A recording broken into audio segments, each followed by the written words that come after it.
Irmãos, bom dia a todos. Eu quero saudá-los na graça e na paz do Senhor Jesus. É uma alegria aqui estarmos nesta manhã na casa do Senhor, reunidos para adorarmos a Deus por meio da escola dominical. Temos um visitante aqui, o Tiago. Você é muito bem-vindo no nosso meio, viu, Tiago? Nós estamos hoje iniciando um novo modelo aqui, não é? Nós tínhamos então aqui, segundo a agenda da igreja, já há alguns meses, o culto nesse momento e depois a escola dominical. O conselho da igreja, como eu já comuniquei aos irmãos, se reuniu lá em Rio Preto e entendeu que nós deveríamos mudar o culto para a noite. E de fato, isso é algo, irmãos, que ardia no meu coração. Eu entendo que é muito triste você passar domingo à noite diante de uma igreja e ela está fechada. Falei, não, nós vamos começar com essa programação, a agenda, escola dominical de manhã e culto, mas com o passar do tempo, se assim Deus permitir, nós queremos mudar isso. E chegou a hora. Então vai ser um período de adaptação. Hoje aqui muitas pessoas já não vieram, mas a gente sabe que é assim mesmo. Daqui a pouco vai entrando no eixo as coisas, né? Mas nós teremos então, a partir desse domingo, a escola dominical às 9 da manhã, liberando os irmãos mais cedo também, para poder irem para seus afazeres, almoço, família e tudo mais. E à noite, então, vamos retornar aqui o culto às 7 da noite, se assim Deus permitir. Vai ser até bom para a Rita, né, Rita? Agora você consegue participar da escola dominical e possivelmente do culto também, né? Antes era mais difícil por conta dos seus afazeres, cuidado com a sua mãezinha, né? Ficava difícil participar da escola, mas dominical, mas agora então, graças a Deus, vai ser possível se acompanhar os estudos aqui também. Deus, irmãos, Ele está trabalhando nossas vidas o tempo todo. Sempre que mergulhamos, nos debruçamos sobre a Escritura, o Espírito Santo está trabalhando. É uma oportunidade a mais para que Deus possa aplicar a palavra dele à nossa vida. Nós temos estudado já há um bom tempo essa revista, né? Feitos do pó, destinados à glória, da criação à redenção. E nós temos visto o quê? Nós temos visto sobre antropologia bíblica, um nome estranho, mas muito simples. É o estudo do homem. O que nós somos diante da criação? Porque hoje, como nós temos visto, cada vez mais a cultura quer nivelar o homem aos animais, a mesma dignidade, a uma planta. Por isso que pessoas hoje não veem problemas em se curvar diante de uma planta, prestando adoração a elas. Muitas famílias têm cuidado melhor de animais e de pets do que de crianças, do que de pessoas. E nós temos visto aqui que Deus criou de maneira totalmente distinta o homem do restante da criação. Nós já vimos traços aqui da imagem de Deus em nós que os animais e as plantas e as outras coisas não possuem. Por exemplo, a nossa capacidade de buscar a Deus. A questão da religião. O homem foi criado para adorar a Deus. O pecado fez com que ele se perdesse no caminho. Colocasse um ídolo agora no lugar de Deus e buscasse adorá-lo. Aí tantas pessoas hoje com vidas vazias, a depressão, o suicídio crescendo na vida de muitas pessoas cada dia mais. Por quê? Porque o homem se afasta de Deus e substitui Deus por um ídolo e se prostra diante dele. Um ídolo pode ser a carreira profissional, uma família, pode ser a beleza externa, pode ser os likes na mídia hoje. O ídolo pode ser qualquer coisa que a gente coloca no lugar de Deus buscando adorá-lo, inclusive um pet. Tem pessoas que confiam mais num pet, tiram toda a sua alegria de um petzinho. Veja, nós temos que cuidar dos animais. Claro, é mandato cultural de Deus, mas tem que haver equilíbrio, tem que haver separação. E nós estamos vendo tudo isso aqui, já vimos várias aulas, essa é a 7ª aula. E qual que é o objetivo maior desse curso aqui de antropologia bíblica? É mostrar para você a dignidade que você tem diante de Deus. É mostrar para você que você é único, você é especial diante de Deus. Você é diferente de tudo mais que foi criado. E hoje nós vamos ver algo muito interessante. As crianças chegaram, né? Algumas. Bom dia para vocês. Hoje vai ser uma aula muito divertida, viu? Com a tia Maria. Deus abençoe a aula de vocês. Hoje nós vamos pensar sobre um tema que dificilmente você vai ouvir numa pregação. Talvez você nunca pensou sobre isso. De onde é que vem a tua alma? Essa parte imaterial. Nós já estudamos aqui a parte material da nossa constituição, o nosso corpo físico. Nós já vimos na aula passada sobre a questão da alma numa outra perspectiva, né? Agora, hoje, nós vamos ver um pouco mais de maneira mais profunda isso. Da onde vem, afinal de contas, a nossa alma? Sim, ela foi dada por Deus, mas como? Como? Então a gente vai pensar um pouquinho nisso nessa manhã, e eu espero que você saia daqui assim, mais convicto da tua unicidade sobre a face da terra, porque não há ninguém como você. Nunca houve, não existe hoje e nunca haverá ninguém como você. Percebe como isso traz uma dignidade intrínseca da criação de Deus, a imagem dele, para mim e para você? E a gente vai pensar um pouco. Às vezes, eu fiquei preparando essa aula, irmãos, e fiquei pensando, Senhor, mas é uma aula mais doutrinária, né? Às vezes não empolga muito.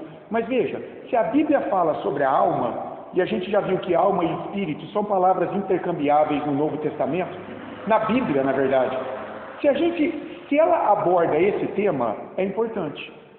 Vocês concordam ou não? Se a Bíblia fala sobre alma, sobre espírito, a gente precisa entender o que é isso. Dentro da maior abrangência possível que a gente conhecer, que a gente conseguir. Por quê? Porque Deus revelou isso, e se Ele revelou, é para o nosso conhecimento.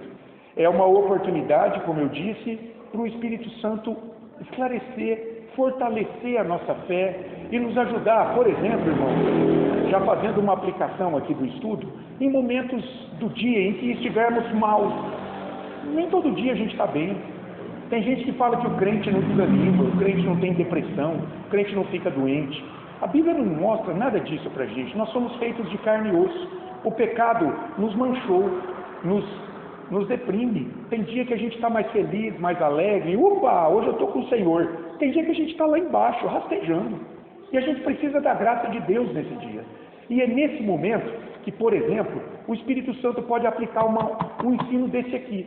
Ele vai te levar a lembrar que você é diferente, que você é único, que há valor intrínseco em você, por você ter sido criado, a tua alma, a imagem e semelhança de Deus. Vamos caminhar aqui na aula. Quais são os objetivos?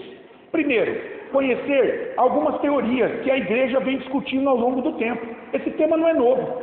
Tem 3 teorias sobre isso: pré-existencialismo, traducionismo e o criacionismo. Pessoas, homens, que foram iluminados na mente por Deus, veja, não são profetas, hein? A gente não está pregando profecia aqui, não. São pessoas como eu e você, mas que caminharam na iluminação do Espírito Santo e puderam pensar sobre esse tema olhando para a Escritura. Depois, compreender as principais críticas entre 2 teorias. A gente vai ver que a primeira está abandonada, mas os traducionistas e criacionistas. É importante entender essas críticas, para que você possa se firmar em uma dessas teorias no final. Fala, não, eu acredito que essa aqui é mais de acordo com a Bíblia. Não, essa aqui tem mais a ver com a Bíblia. Para isso, a gente precisa ser honesto e entender o que falaram contra, para a gente poder comparar isso à Escritura. E por fim, alegrar-se na criação divina de cada pessoa como um ser individual e único. O esboço aqui da lição é muito simples. Nós vamos ver uma introdução, e aí vamos entrar nas 3 teorias. A pré-existência da alma, o traducionismo, o criacionismo, e vamos fazer uma conclusão e uma aplicação. Então, vamos fazer uma oração primeiro, antes da gente começar? Santo Deus e Pai, em nome de Jesus, nós te bendizemos e te adoramos nessa hora, neste domingo, dia do Senhor, em que o Senhor reúne a tua igreja aqui, para aprender um pouco mais sobre a revelação do Senhor, sobre esse tema tão importante, atinente a todos nós. Ó Deus, nós temos uma alma, nós temos um espírito, Senhor. E o Senhor tem nos ajudado a olhar para ele a partir da tua palavra, para que possamos cuidar dele de maneira agradável a ti. Ajuda-nos, Senhor. Toma em tuas mãos cada filho teu que está aqui nesta manhã, e que o teu espírito possa iluminar a nossa mente, possa aquietar o nosso coração, para que possamos sair daqui um pouco mais crentes, um pouco mais sabedores daquilo que o Senhor tem para a vida de cada um de nós, no tocante à nossa alma, Senhor. Ó Deus, obrigado, Senhor, porque o Senhor está presente aqui em espírito. Recebe a adoração do teu povo aqui reunido, assim oramos em nome de Jesus. Amém. Então vamos lá para a nossa introdução. Como eu perguntei para vocês, de onde surge a alma humana? Como se dá a comunicação da alma humana a cada ser humano? O que vocês acham, hein? Sem olhar para lá. Se vocês pudessem dizer alguma coisa, o que vocês diriam? Quando é que nasceu a alma em vocês? Ela existia antes de vocês existirem? Já existia. Ok. O que mais? Ela nasceu na hora? Depois ele soprou na boca. Então, a nossa alma sobreviveu. E veio lá de Adão. E como que veio? Interessante, Patrícia. Como é que veio? Veio vindo de pessoa para pessoa. De onde veio a alma de Adão? Será que ela já existia ou Deus criou naquela hora? O que vocês acham? Tá vendo que legal? Criou naquela hora. Não existia antes. Como se fosse, imagina assim, um aquário com um monte de alma já pronta, de todo mundo. E aí Deus já conhece todas essas almas. Deus está lá com elas, lá na eternidade. Ele vai criando as pessoas, pega uma alma e põe nelas. Será que é assim? Entenderam a ilustração? Ou será que Deus criou ali na hora? E a alma de Eva, hein? Que Deus cria depois que ele cria Adão? A alma de Eva é derivada da alma de Adão? Como se Deus pegasse um pedaço da alma de Adão e colocasse em Eva? Ou já existia nesse aquário, ele pegou essa alma de Eva, que ele já conhecia, e pôs em Eva? Ou então ele criou totalmente nova essa alma de Eva, naquele momento? Entenderam? São basicamente as três teorias. Vocês já tinham pensado nisso? Sabe o que eu pensei? Eu pensei assim, na massa de um pão. As mulheres, né, que cozinham, imagina um pão, dona Lisete, sova o pão, aquela massa, põe fermento, está crescendo. Veja, será que Deus tem essa alma gigante e à medida que ele cria pessoas, ele vai tirando pedaços desse pão e vai, como pãozinhos? É uma hipótese, né? Será que é assim? Deus vai derivando dessa alma? Eu acho que é criado no momento. Corpo e alma ali. É uma teoria também. Vamos caminhar para a gente ver. Mas é bom que a gente entenda o que já pensaram sobre isso. Sim?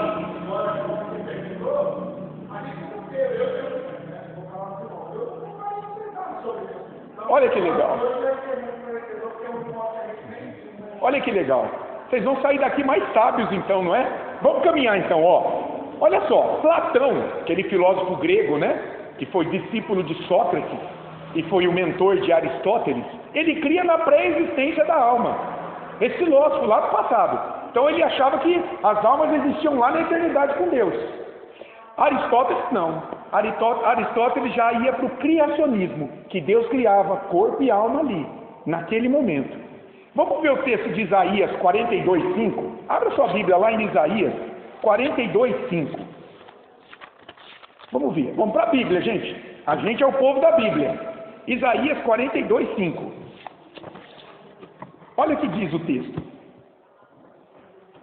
Assim diz Deus o Senhor, que criou os céus e os estendeu, formou a terra e tudo quanto produz. Agora, que dá fôlego de vida ao povo que nela está, e o espírito aos que andam nela. Veja, a gente chama de paralelismo isso. O que é? É você falar a mesma coisa com palavras diferentes. Mas foi o que Isaías fez aqui, nessa segunda parte do texto, que dá fôlego de vida ao povo, primeira parte. Agora ele vai falar a mesma coisa com outras palavras. Que nela está, e o espírito aos que andam nela. Quando ele fala e o espírito, ele está se referindo que dá fôlego de vida. E aos que andam nela, ele está se referindo ao povo que nela está. É uma forma muito clássica de se construir o texto no hebraico, um paralelismo. Ele está falando a mesma coisa, está trazendo a mesma ideia, mas com palavras diferentes. Ok? Guardem isso. Deus faz isso aqui. Ele dá fôlego de vida e dá o espírito e alma a essas pessoas. Agora olha Gênesis 2:7. Volta lá em Gênesis 2:7, que foi o texto citado pela Patrícia. Muito bem lembrado. Olha lá. Gênesis 2:7, lá no início da Bíblia. Então, formou o Senhor Deus ao homem do pó da terra. Ok, a parte física do homem. E lhe soprou nas narinas, olha aí a expressão de Isaías de novo. o fôlego de vida, a alma, o espírito, e o homem passou a ser alma vivente. Então, fique com essas ideias aqui. Isaías, provavelmente, quando ele fala aquilo lá no capítulo 42:5, ele está pensando em Gênesis 2:7. Deus formou, criou essa alma no homem. Então, até esse momento, a gente não consegue ainda responder a pergunta. Ok, Deus fez isso, mas como? Da onde veio essa alma? Já existia, partiu dali?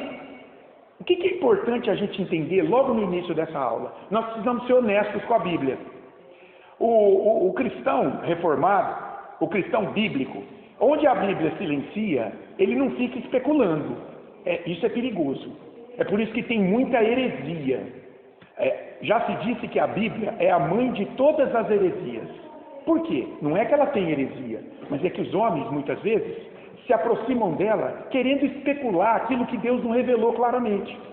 Então eles ficam tentando procurar razões para explicar nos detalhes todas as coisas. Não tem jeito. Por exemplo, tem gente que quer descobrir se Adão e Eva tiveram outros filhos além de Abel e Caim. Fica tentando especular, mas será que teve mais? Será que teve mais? A gente sabe que gerações vieram de Abel e Caim, mas a Bíblia não fala se tem outros. Então vamos ficar com aquilo que a Bíblia fala. Abel e Caim, que fala ali, aqueles primeiros. Mas outra coisa que as pessoas também ficam tentando, são muitas coisas, que o homem fica tentando buscar compreender onde Deus não revelou claramente. Então, a Bíblia não é conclusiva quanto a esse tema, irmãos. É por isso que tem teorias sobre um tema. Se fosse algo claro, a gente podia fazer um dogma, uma doutrina. Entende o perigo? Então, a gente vai pensar aqui sobre algo que a Bíblia não é extremamente, absolutamente concludente. No entanto, nós vamos ver, há boas pistas bíblicas para a gente poder descansar e poder optar por uma dessas três teorias. É por isso que filósofos, teólogos, grandes estudiosos ao longo do tempo se debruçaram e muitas vezes não chegaram a uma conclusão. A gente vai ver bons estudiosos, por exemplo, seguindo uma linha, outros bons estudiosos seguindo outra linha. É porque não há uma clareza absoluta. Então, em primeiro lugar, a gente precisa abrir essa aula dizendo isso para vocês. Nós não vamos fazer um dogma, uma doutrina sobre isso, mas você vai ter a mente aberta para esse assunto aqui na Escritura, para você poder pensar e se aquietar e agradecer a Deus pela tua alma no final da aula, tá? Então vamos pensar primeiro na pré-existência da alma. Como eu disse, filósofos gregos e até cristãos na história da igreja optaram por isso. Olha lá o Platão de novo, e olha esse Orígenes aí. Foi um grande filósofo cristão grego que viveu lá no Egito, em Alexandria, no século III. Grande filósofo. Você vai estudar a história da igreja, lá você vai ver Orígenes ali. Ele defendia essa ideia. E hoje, sabe quem defende a ideia da pré-existência da alma? Os mormons. Sabe a igreja de Jesus Cristo dos últimos dias? Não sei se tem aqui em Nova Granada. Não deve ter. Em Rio Preto tem. É a igreja dos mormons. Vocês já ouviram falar? É a igreja de Jesus Cristo dos últimos dias. É uma seita. E eles entendem assim, não é igreja cristã. Nós não consideramos como igreja cristã, porque eles têm livros que não são bíblicos. Eles têm outra fonte de autoridade sobre a palavra de Deus. Eles não confessam somente a Bíblia. E em um dos livros deles, eles dizem assim, as almas não são criadas, mas existem com Deus desde o princípio. Lembra do aquário? Para eles, Deus tem um aquário na eternidade, onde tem as almas de toda a humanidade. E tem um livro mórmon espúrio. Por que espúrio? Porque não tem Deus como Pai, não tem Deus como autor, não foi inspirado pelo Espírito Santo, como os 66 livros que nós temos aqui na Escritura. Eles têm um livro chamado A Pérola de Grande Valor. E olha o que diz esse livro, que eles dizem que foi revelado por um ser, né? Esse livro diz assim, e Deus viu que essas almas eram boas, e ele estava no meio delas, Deus, e disse, a estes farei meus governantes, pois ele se encontrava entre aqueles que eram espíritos, e viu que eles eram bons, esses espíritos, essas almas ao redor de Deus. E disse-me, Abraão, tu és um deles, Isso aí está nesse capítulo Abraão 3.23. Deve, dentro desse livro aí, A Pérola de Grande Valor, deve ter um capítulo onde Abraão está falando o que Deus fez na vida dele. E Abraão está narrando isso aqui, que o espírito de Abraão estava lá com Deus na eternidade. E Deus olhou para Abraão e falou: você é bom, eu vou te fazer um governante do mundo, vou fazer um pacto, uma aliança com você, Abraão. Entenderam? É o que eles estão dizendo aqui. Havia um mundo espiritual pré-encarnado com Deus. E a partir desse mundo, o que Deus faz? Deus vai criando as pessoas e lhe dando almas que já existiam com ele. Entenderam a pré-existência da alma? O que vocês acham dessa ideia? Faz algum sentido?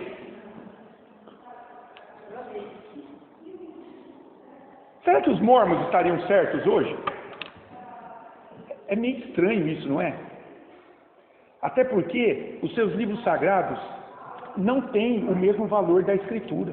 Isso aí, está nesse livro, A Pérola de Grande Valor.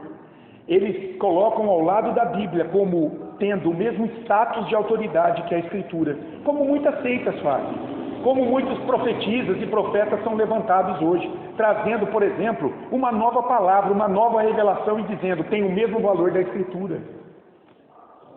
Sim. Eterno. E Deus licença para almas antes, e saberia que seria a pessoa que negaria ele. Então, também. Então, assim, não faz sentido, né? Porque... É isso mesmo, Patrícia. É muito estranha essa teoria, né? Olha só, é por isso que ela foi abandonada, na verdade. Olha o que a gente lê em Zacarias 12:1. Eu trouxe o texto aqui para vocês, Zacarias 12:1. Sentença pronunciada pelo Senhor contra Israel. Fala o Senhor, o que estendeu o céu, fundou a terra e formou o espírito do homem dentro dele. Eu fui atrás desse verbo lá no hebraico, formou. Sabe qual é o sentido que Zacarias usou esse verbo quando Deus usou ele ali de maneira inspirada para trazer essa palavra para o povo? Tinha voltado do exílio babilônio. Zacarias, Malaquias, são profetas que Deus usou após o retorno do exílio babilônio. Esse formou como um oleiro forma um pote. Um oleiro pega o quê? O barro sem forma. Um barro. E aí ele começa a moldar. É assim que Deus faz. Por isso que ele usa aí, formou o espírito do homem. Quer dizer, esse espírito não existia. Deus pegou e formou esse espírito no homem. Como um oleiro forma um pote. E olha a convicção de Davi no Salmo 139. Parece ser a mesma. Abra agora no Salmo 139 comigo. Olha o que a gente lê ali. Salmo 139, 14 e 15. O irmão que achou pode ler em voz alta para mim. Salmo 139, 14 e 15. Graças te dou, visto que por modo assombrosamente maravilhoso me formaste. As tuas obras são admiráveis, a minha alma não sabe muito bem. Os meus ossos não te foram cobertos. Quando o mundo se formado, entristecido, como nas profundezas da terra. Está vendo aí de novo a expressão? Formaste, fui formado. Olha o verbo aí.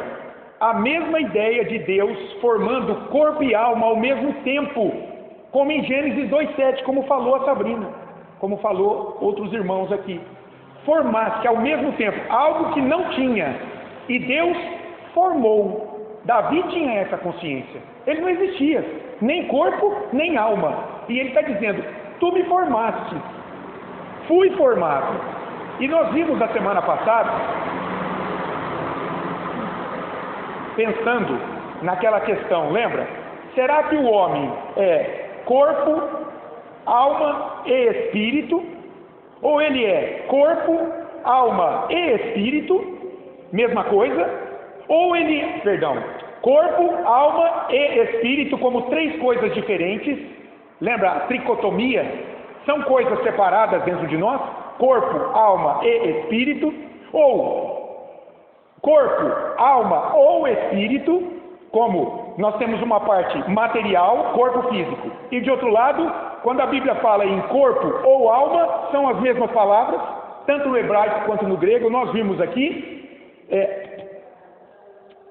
Ou então, o homem é uma unidade complexa, onde não tem como a gente seccionar, partir a nossa natureza. E a gente viu a teoria da unidade psicossomática, um nome que assusta. Mas psicossomática é psique, alma ou espírito, soma de somática, no grego é corpo. E nós chegamos à conclusão de que parece que essa teoria da unidade psicossomática, nós como algo complexo, não dá para dividir exatamente. Sim, nós temos uma parte material, corpo físico, e uma parte imaterial, alma ou espírito. Mas onde que Deus trabalha? Para muitas pessoas, tem hora que Deus trabalha no corpo físico, tem hora que Deus trabalha na alma ou no espírito. E a gente viu que nós somos uma pessoa, e que Deus está trabalhando sempre, corpo, espírito ou alma, a integridade do homem. Deus está trabalhando sempre na tua vida. Agora, Deus está edificando, por exemplo, a tua mente, a tua alma, o teu espírito, para que de repente você cuide melhor do seu corpo físico. E por aí vai. Muitas vezes Deus vai trazer aqui uma mensagem para que você atente mais para a tua natureza física, mas a partir de um conhecimento espiritual, da palavra revelada, pregada, ensinada. Aí eu fiz a pergunta para vocês: quem morreu na cruz? Jesus era 100% homem e 100% Deus. Quem morreu na cruz? Isso é uma discussão enorme na teologia. Tem gente que fala, Deus não morre. Claro que Deus não morre. Mas Jesus era uma pessoa formada de duas naturezas. Uma natureza material, a gente pode dizer, que tinha o seu espírito humano também, com o corpo dele, e uma natureza imaterial, pura. Deus encarnado, Cristo, o Messias. Mas quem morreu na cruz? Quem morreu na cruz foi a pessoa de Jesus. Um homem, um ser integral. Embora a gente tenha que dizer que Deus não morre, mas Deus não morreu. Mas nós não podemos separar a pessoa, entende? Esse é o problema. Tem pessoas que ficam separando, e aí elas começam a cometer heresias, como Paulo quando chegou lá em Corinto. Paulo, quando chegou na igreja dos Coríntios, ele lidou o quê? Com muita imoralidade sexual no meio da igreja. Porque aquela igreja era formada de pagãos que vieram de um contexto de filosofia grega, onde vigia um dualismo. O que o dualismo pregava? O que você faz com o teu corpo não importa, rapaz. Cuida da tua alma e você está de bem com Deus. Então, muitas pessoas achavam que podiam escambar para uma imoralidade sexual, pecados na carne, que isso não afetaria a sua vida com Deus no Espírito. Paulo falou, negativo. Negativo. Antes vocês ofereciam seus membros para prostituição, agora ofereçam para a glória de Deus, para santificação, para dizer que o que você faz com o teu corpo físico tem implicação na tua vida espiritual com Deus. Claro que tem. Mas muitas pessoas, porque separam o homem em partes, não entendem isso. Lembram disso? Que a gente já estudou aqui? Tiago, nós temos um canal da igreja aqui no YouTube, está lá essa aula. Se você quiser participar, depois você se inscreve no canal lá, é Igreja Presbiteriana de Nova Granada. Só você digitar, se inscreva no canal para você participar dos estudos. Às vezes você quer entender o que nós já falamos antes, muita coisa, estamos na 7ª aula, você vai conseguir acompanhar esses estudos lá, tá bom? Eu sei que de repente hoje aqui muita coisa vai ficar voada, mas é por isso, é porque você chegou hoje, mas você pode acompanhar lá no canal para você se inteirar, participar melhor, tá? Mas é isso. E o que a gente vê aqui? Que essa teoria, né, que a gente viu sobre alma ou espírito, na Bíblia, eu entendo, é a mesma coisa. Está apontando para uma parte imaterial do homem, não é? Ela, de fato, casa bem com o que a gente está vendo aqui. E essa ideia da pré-existência da alma é muito estranha quando a gente pensa nisso. Olha o que diz um estudioso, o Louis Berkhoff, ele é um estudioso muito conhecido. Ele diz assim, essa teoria da pré-existência da alma faz realmente do corpo uma coisa acidental. A alma estava inicialmente sem o corpo, para essa teoria. Estava flutuando lá, recebendo um corpo posteriormente. O homem era completo sem o corpo. Está vendo? Separou o homem. Isso elimina praticamente a distinção entre o homem e os anjos. Porque os anjos não têm um corpo físico. São espíritos puríssimos, criados por Deus. Se um homem é completo sem corpo, qual a diferença dele para um anjo? Além disso, ela não acha suporte na consciência humana. Por quê? O homem absolutamente não tem consciência dessa tal existência anterior. A gente tem consciência de que a gente um dia viveu só na alma? É estranho, não é? Aí tem uma verdade muito grande que o Espiritismo também, né? Sim. E aí eles já consumiram. Eles têm mais ou menos base nisso, né? Por exemplo, alguém desencarna dentro da doutrina espírita e esse espírito ou alma fica vagando até encarnar num corpo. É uma coisa estranha isso, né? Tampouco sente que o corpo é uma prisão ou um lugar de punição da alma.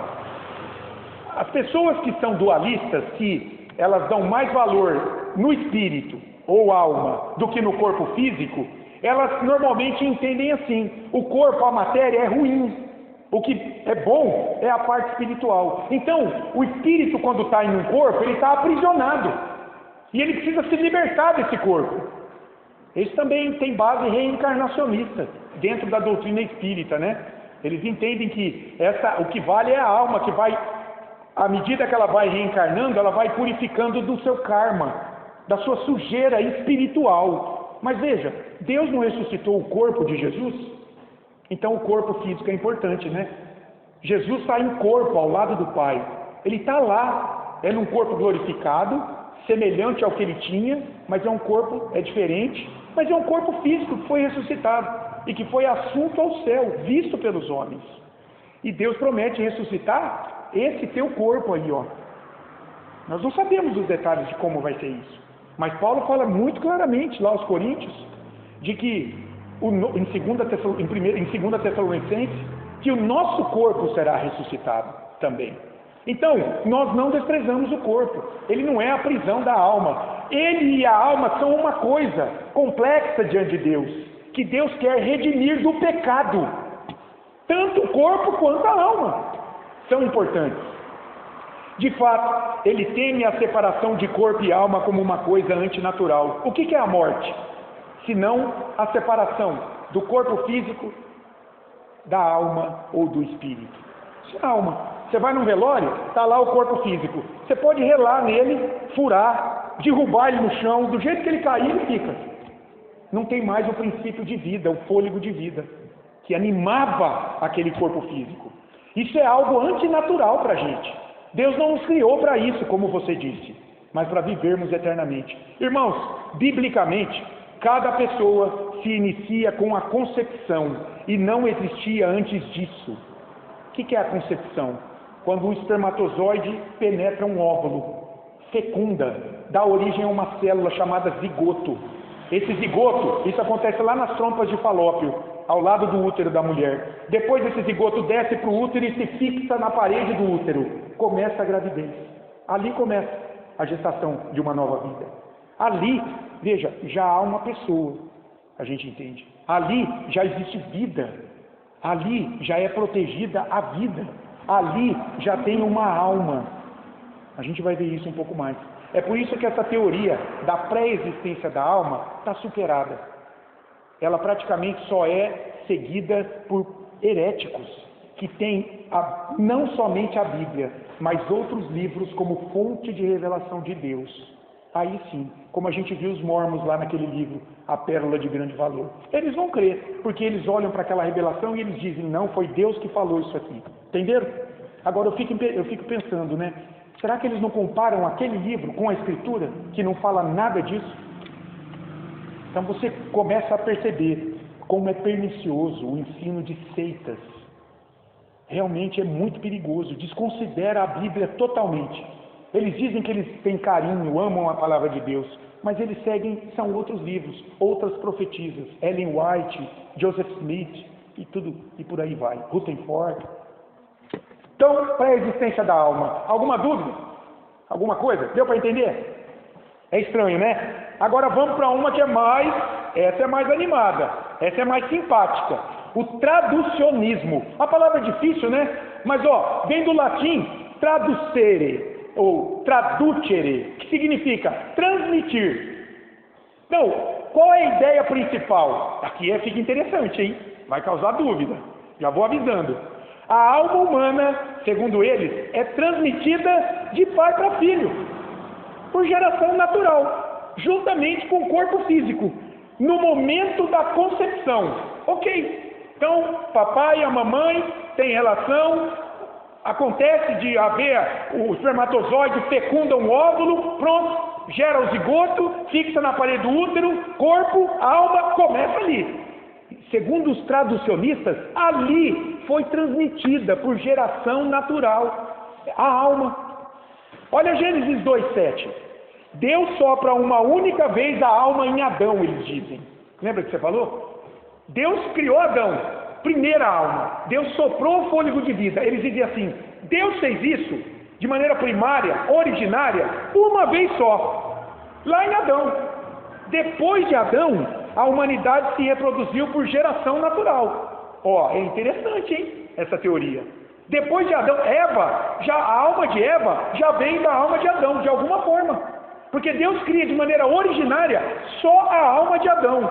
E de fato, irmãos, para ser honesto, na Bíblia, a gente só vê Deus criando a alma de Adão, daquela modo originário. Não fala mais nada. Então, ó, eles pensaram nisso. Falaram, peraí, o que a Bíblia fala? Fala da alma de Adão.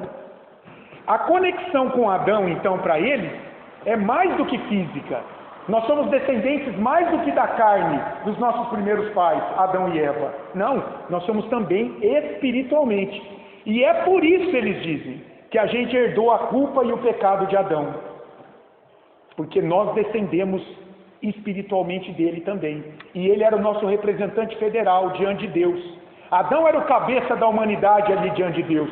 E quando ele desobedeceu, pecou, nós pecamos com ele. Isso é o que Paulo explica, por exemplo, lá em Romanos capítulo 5. Entenderam isso?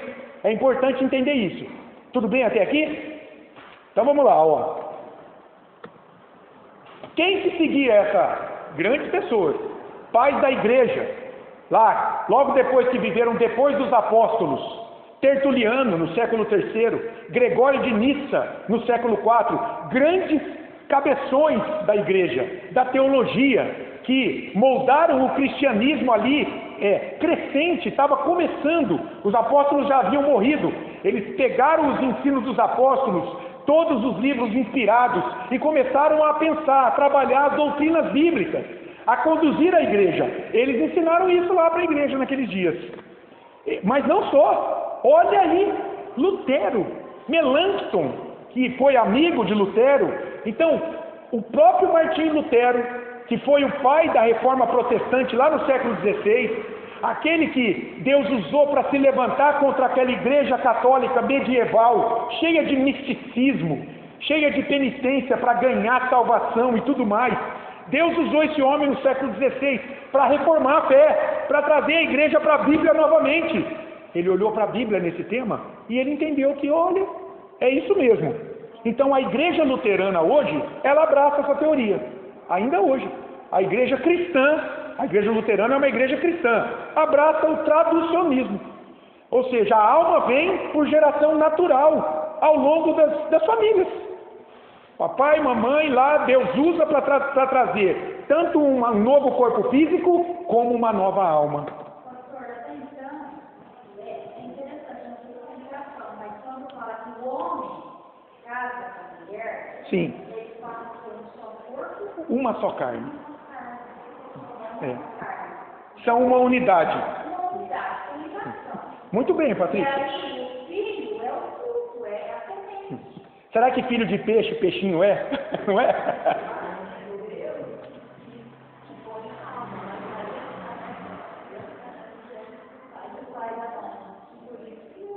Tem a ver, tem a questão biológica, genética, mas espiritual você fala, não, é Deus que cria, não vem do pai e da mãe. É isso? Tudo bem, vamos chegar lá, hein? Mas ó, muito boa a tua colocação. Então deixará o pai e mãe, se unirá a sua mulher e serão uma só carne. Então quer dizer, essa uma só carne vai sendo reproduzida depois. De repente, carne e espírito também. É igual uma árvore, tá? Sim. Isso mesmo, Patrícia. Estudo bíblico é isso, gente. Está vendo porque não é culto? No culto a gente prega, é diferente. Agora, estudo bíblico vocês participam. Sim. Isso. Agora, olha outro argumento que eles usam. O argumento da criação de Eva, em Gênesis 2:23. Vamos ler lá? Volta lá em Gênesis 2:23. Eles usam o argumento de criação de Eva, os traducionistas. Por quê? Olha lá.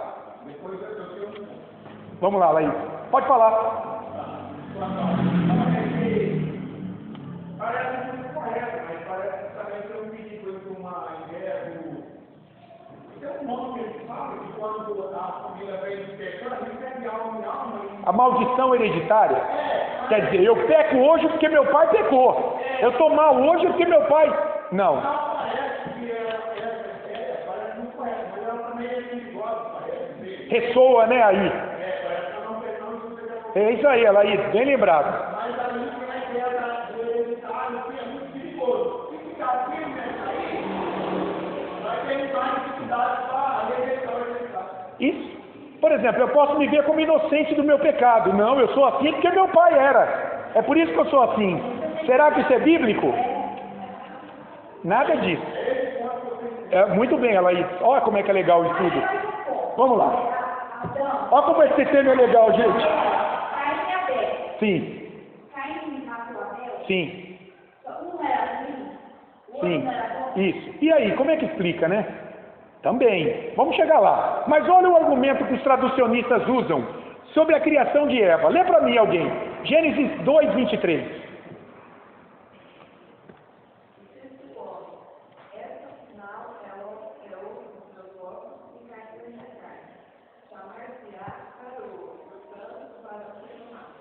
Por quanto do varão foi tomado? Eu vou te perguntar, o texto disse algo sobre a origem da alma de Eva?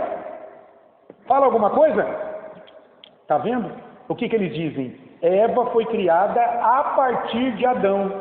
Olha como termina. Do varão foi tomada. Foi tomada o quê? Só o corpo físico, eles dizem? Eles dizem assim, não. Foi tomada o corpo físico e a alma.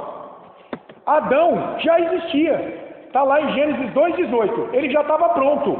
Deus viu que ele era muito ruim ele ficar sozinho. Então fez Eva. Ele já existia de modo completo quando Eva foi criada. Significa corpo e alma. Adão já estava lá. E aí Deus cria Eva. A partir de Adão. Eles vão dizer, opa, isso aqui é uma boa pista de que a alma de Eva veio de Adão. Foi transmitida. Isso, vamos lá, vamos chegar lá, Rita. A Rita está na trilha. A Rita está na trilha. Teólogo, olha só, gente, isso aí influenciou muita gente na história da igreja. Teólogos reformados como Robert Raymond e William Shedd defendem essa teoria. O Raymond disse o seguinte, por meio da concepção, lembra? Relação do papai e a mamãe, os pais humanos, pai e mãe, criam não apenas um corpo físico, mas toda a prole, a descendência, corpo e alma. E como eu disse para vocês, quando eu falo em concepção, é a fecundação. Um espermatozoide penetra um óvulo nas trompas de Falópio, formando uma célula, o zigoto, que se fixa no endométrio, que é a parede interna do útero, e dá origem à gravidez. Eles dizem, quando acontece isso, está lá. O corpo e a alma foram transmitidos. Irmãos, vamos ser honestos. Essa teoria é simpática ou não é? Eu sou fruto dos meus pais. Ela não explicaria, por exemplo, a índole de muitos filhos? Eu puxei para o meu pai. Por um lado sim, por um lado não, né? Caim e Abel. Mas tem famílias que sim. Você olha para os filhos, é a cara, é o jeito, é o comportamento dos pais. Do ponto de vista genético. E também não seria do ponto de vista espiritual? Estão entendendo? Olha só, como não é tão simples isso. Filho de peixe, peixinho é. É um ditado popular. Esse ditado nasceu por quê? Porque muitas pessoas olharam para muitos filhos e viram os pais. Olharam para os pais e viram os seus filhos reproduzindo os seus pais. Puxou o papai, puxou a mãe. A gente não fala isso? Esse menino puxou o pai. Esse menino puxou a mãe. Será que não estava havendo uma identificação de alma? E também, Rita, Caim e Abel, Totalmente. Um filho do maligno. Expressão da descendência da serpente, Caim. Inclusive os cainitas, lá de Canaã, são descendentes de quem? De Caim. É geração de Caim. Por isso que Deus fala, entra lá e não deixa ninguém, porque aquele povo lá me desobedece, é idólatra, me ignora, não quer nada comigo. Os cainitas, os cananeus, aqueles 7 povos, 8 povos, eles são descendentes de Caim. A gente vai ver, por exemplo, entramos nisso aqui, logo ali em Gênesis 3, olha que interessante, descendentes de Caim. Olha um dos descendentes dele, Lameque. Olha onde começou a bigamia. Sabe, um homem ter 2 mulheres? Não começou na linhagem santa, começou na linhagem de Caim. Pecado, pecado atrás de pecado. Olha lá, Gênesis 4:19. Lameque tomou para si 2 esposas. O nome de uma era Ada, o nome de outra Zilá. A bigamia, dando sinal, mostrando a sua cara na descendência da serpente que vem de Caim, descendência de Lameque. Então é verdade.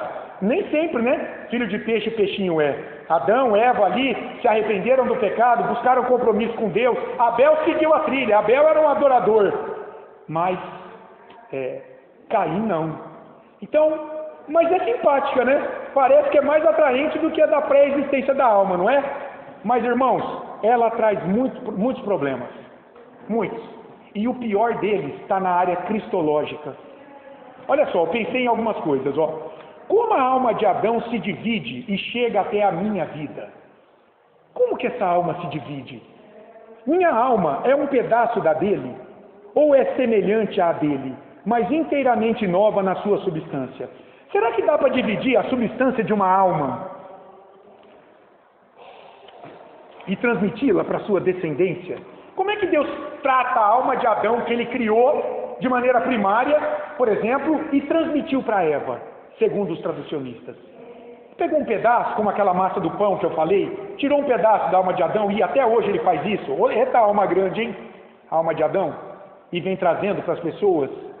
Dá para dividir? Ou será que a alma, assim como o corpo, é algo íntegro, é algo inteiro também?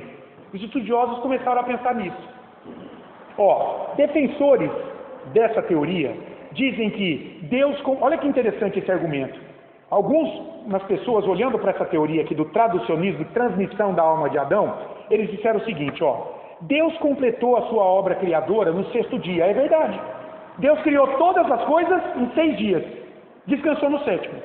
Olha o que eles pensaram. Então, se Deus criou tudo em 6 dias, a alma precisa vir de algo já criado e completo. Isso, Rita. Isso. Será que Deus não cria mais nada? A alma de Adão, feita no 6º dia, completa, Deus parou de criar. Mas veja, aí vem a Rita, o que a Rita está dizendo. Deus não cria mais nada novo após o 6º dia, eles estão dizendo.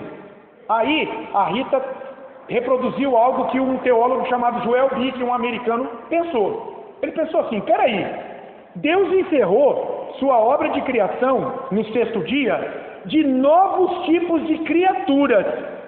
O que havia na mente dele para ele criar e povoar o universo.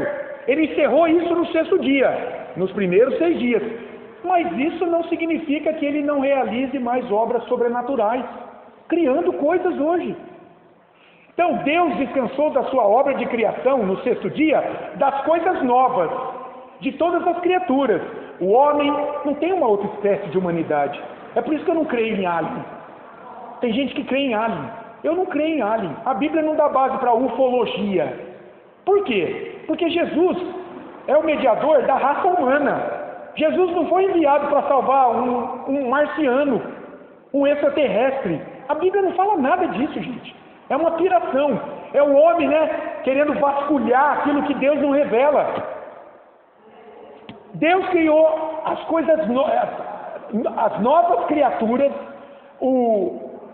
a panaceia de criaturas que povoariam o universo no 6º dia, mas ele continua a operar de maneira sobrenatural. Por exemplo, eu pensei aqui, Deus não cria um novo homem quando um converte. Olha o que a gente lê em Efésios 2:10. Nós estamos estudando, terça à noite, a carta de Paulo aos Efésios. Efésios 2:10. O que Deus fez conosco? Fomos criados em Cristo Jesus para boas obras. Esse verbo criar aqui que Paulo usa Deus fez algo totalmente novo quando Ele converte um pecador a Cristo. Quando um pecador miserável é pregado na cruz de Cristo e renasce com Cristo ao terceiro dia. Uma nova criatura, uma nova humanidade. Olha Deus criando algo novo. Então Deus não está parado. Muito bem. O Pai trabalha até hoje. Em que sentido? Ele está criando coisas novas como nos 6 dias iniciais? Não. Ele está criando novas pessoas em Cristo. Ele está trabalhando na redenção, na salvação do seu povo. Esse é o sentido que Jesus falou ali. Então, realmente, é isso mesmo, Rico. Deus não está sentado lá, engordando numa cadeira. Ele ainda está criando coisas o tempo todo. Então, esse argumento é meio furado. Mas, meus irmãos, a objeção mais séria a essa teoria, ao traducionismo, vocês vão concordar comigo de cara, está na alma ou no espírito humano de Jesus Cristo. Porque Jesus teve um espírito, certo? Ele foi homem como eu e você. Ele teve a plenitude do Espírito Santo. Ele é Deus. Mas ele também era de carne e osso e tinha uma alma humana, como eu e você. Então olha o que diz o autor do nosso estudo. Ele fala assim, ora, pense no espírito e na alma de Jesus, recebendo o espírito e a alma de Adão. Vocês já viram o problema. Ora, se a alma do filho é transmitida pelos pais, se toda a humanidade é pecadora, e uma vez que o pecado está em cada parte da natureza humana, depravação total, mente, sentimento, corpo, alma ou espírito, conclusão. Isso significaria que Jesus teria recebido de sua mãe uma alma pecadora, o que não pode sequer ser aventado como hipótese. Entenderam? Olha o problemão que eles têm que lidar. E agora, e a alma de Jesus que veio de Maria? Mas aí, Jesus não foi concebido como... O pai, não teve o pai. Mas e a Maria? Ele não tem a natureza humana de Maria? Mas ela não tem a natureza humana de Maria? Mas o que diz a teoria? Nós estamos pensando nessa realidade de Jesus à luz da teoria do traducionismo. Ele recebeu parte da alma de Maria. Não transmite de pai para filho? Pai, na concepção. Filho de Davi, na carne, descendência da carne, mas filho de Deus no espírito, 100% de Deus. Como que ele pode ter a alma de Adão e Eva em pecado nele? Segundo a teoria, ele teria que ter parte dessa alma, porque ele é descendência da carne de Maria. Então, segundo essa teoria, olha só, a alma de Maria veio de quem?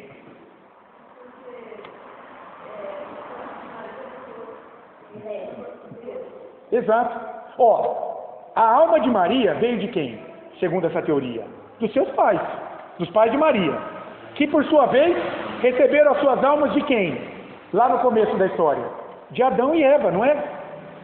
Portanto, Maria já herdou o pecado original deles. Para os católicos romanos, não.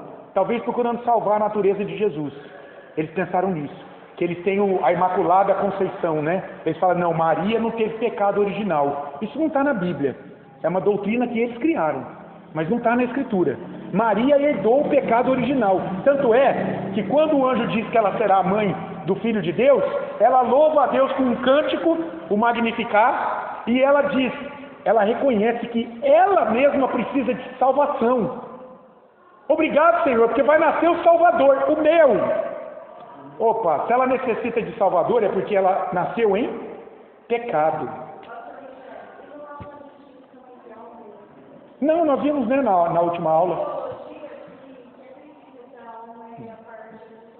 Racional. Isso. E o espírito é a parte mais elevada da parte material do homem que se comunica com Deus. Mas nós vimos na última aula, você estava dando aula aqui, né? Então, olha lá no canal da igreja, veja essa aula, a unidade psicossomática. Ali eu vou explicar isso para você. Que alma é alma ou espírito. Os dois, na escritura, são palavras intercambiáveis, tanto no hebraico quanto no grego. Você vai tratar a parte imaterial do homem de uma forma só. Então não tem essa distinção, viu? A gente não é dicotomista, né? É quem separa alma e espírito. Tá bom? Mas veja lá a aula, você vai entender. Mas tem esse entendimento sim, Patrícia. Olha só, mesmo Jesus não tendo pai humano, ele teve mãe humana com alma pecadora. Então, teria ele herdado o pecado da alma mariana? Olha o problemão aí. Se o traducionismo é verdadeiro, ele é simpático sim, mas olha o problema. Esse é o maior obstáculo para essa teoria ser aceita. Quando a gente olha para Jesus, que não teve pecado. Não teve, nem no corpo, nem na alma. Por quê? Por que ele não podia ter pecado, irmãos? Para poder nos representar diante de Deus como algo perfeito. Para poder oferecer na cruz uma obra perfeita, redentora. Então não dá para conceber que a alma humana de Jesus foi transmitida por Adão e Eva, pecadores. Entenderam isso? Não faz sentido? Olha só, eu era muito simpático por essa teoria, até estudar isso. Eu falei, puxa, é verdade, rapaz, e agora? Agora não dá. Então, tem uma outra, que parece que se aproxima mais da Bíblia, que é essa que a Rita está nos lembrando o tempo todo. Olha lá, o criacionismo. E ó, primeira coisa, o criacionismo não é o criacionismo científico que explica a criação do universo. Dentro aí da cosmogonia, né? Cosmogonia é esse nome que os estudiosos deram para aquelas teorias que buscam explicar a origem do universo. Tem duas teorias básicas, né? Que procuram explicar. Tem derivações dela, como o design inteligente e todas as outras. Mas duas básicas. O evolucionismo, eles defendem assim, o homem evoluiu naturalmente com o passar do tempo, talvez pela seleção natural. Ele descende, assim como os animais, de um ancestral comum, que com o passar das gerações foi separando o macaco do homem, a da tartaruga e assim foi. Mas ele descende de um ancestral comum. E por meio da seleção natural, os mais fortes sobrevivem diante dos mais fracos, por exemplo. O homem foi evoluindo. Então é o evolucionismo científico. De outro lado, tem o criacionismo bíblico, mais aliado à fé. Nós cremos que um Deus criou todas as coisas a partir do nada. Ex nihilo. Ex nihil quer dizer, a partir do nada. São 6 dias da criação. Deus, com a sua palavra, vai criando as coisas. Esse é o criacionismo bíblico, que eu entendo que Gênesis 1 e 2 e 3 é histórico. Muita gente olha os 3 primeiros capítulos da Bíblia como lenda, como alegoria. Não, eu creio que é histórico. Deus, em algum momento da história, ele criou as coisas a partir do nada, daquele jeito lá. O criacionismo, veja, não é esse criacionismo que nós vamos falar aqui. O criacionismo aqui pertence à antropologia bíblica. Diz respeito à criação das almas por Deus na concepção de cada pessoa. Esse é o criacionismo que a gente vai falar aqui. É dentro dessa visão, da onde veio a alma do homem. O Joel Bick, aquele estudioso, ele diz: Deus faz cada alma individual a partir do nada, da mesma forma como ele criou as coisas no início, nos 6 primeiros dias. No início de cada vida humana. Então, elas não existem antes. Lembra da pré-existência da alma? E nem são derivadas das anteriores. Como uma massa de pão, Deus vai tirando pedaços e fazendo pãezinhos dessa massa. Não, não é assim. Ela é aceita pela maioria dos teólogos reformados. Olha alguns: o João Calvino, o François Turretini, o Jonathan Edwards, o Herman Bavinck, o Louis Berkhoff, o Abraham Kuyper. São grandes teólogos reformados. Homens de Deus, gente. Pessoas que se debruçaram na Bíblia, devotaram a sua vida toda debaixo de oração e estudo bíblico, da Bíblia apenas, buscar compreender as coisas que Deus revelou. Eles chegaram que parece que essa teoria, embora a Bíblia, lembre-se sempre, não é dogmática com relação a esse tema, mas quando a gente olha para a Bíblia, parece que ela de fato é a que mais se aproxima do que a gente vê na Escritura. A Bíblia dá suporte a essa teoria, porque ela apresenta Deus criando, formando o espírito de todos os homens. E lembra do verbo formar? O sentido de um oleiro que pega algo que não tem forma e cria novo. Olha, por exemplo, a gente já viu Isaías 42:5. Eu vou ler de novo para os irmãos. Assim diz Deus o Senhor, que criou os céus e os estendeu, formou a terra e tudo quanto produz. Olha que legal, Isaías volta lá no princípio, que criou a terra, os céus e tudo que neles há. Então ele olha de maneira geral o que Deus criou nos 6 primeiros dias. Depois ele especifica, olhando para quem? Para o homem. Olha lá. Que dá fôlego de vida ao povo que nela está e o espírito aos que andam nela. Olha lá, o verbo formar. De uma criação geral, ele desce e especifica para a coroa da criação, que somos nós, o homem, que ele criou a sua imagem e semelhança, distinto do restante. E olha o Salomão, com isso em mente, lá em Eclesiastes 12. Eclesiastes 12, 7. Olha o que diz Salomão. Eclesiastes 12, 7. Quem achou pode ler. Vamos lá. Depois de Provérbios, né? Eclesiastes, capítulo 12, versículo 7.